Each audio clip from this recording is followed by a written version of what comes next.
আল্লাহর হাবিব মুহাম্মদুর রাসূলুল্লাহ সাল্লাল্লাহু আলাইহি ওয়াসাল্লাম বলেন, গাছের ছায়া যখন কম বেশি হতে থাকে, প্রথমে বলছেন আল্লাহর হাবিব মুহাম্মদুর রাসূলুল্লাহ সাল্লাল্লাহু আলাইহি ওয়াসাল্লাম সাহাবীদেরকে উদ্দেশ্য করে বলেন যে তোমরা ছায়াদার গাছের নিচে মলমূত্র ত্যাগ করো না। তোমরা ছায়াদার গাছের নিচে পেশাব পায়খানা করো না।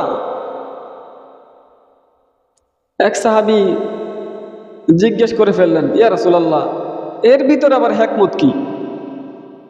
আমরা অনেক সময় জিজ্ঞাসা করি না, হুজুর এটা হওয়ার কারণ কি, ওইটা হওয়ার কারণ কি? কারণ জানার আগ্রহ অনেকের থাকে। ঠিক ওইভাবে সাহাবীদের ভিতরও জানার আগ্রহ ছিল।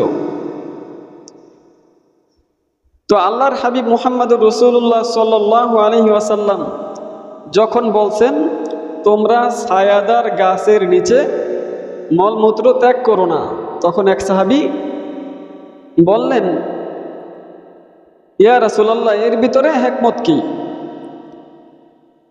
তখন আল্লাহর হাবিব মুহাম্মদুর রাসূলুল্লাহ সাল্লাল্লাহু আলাইহি ওয়াসাল্লাম উত্তরে বললেন,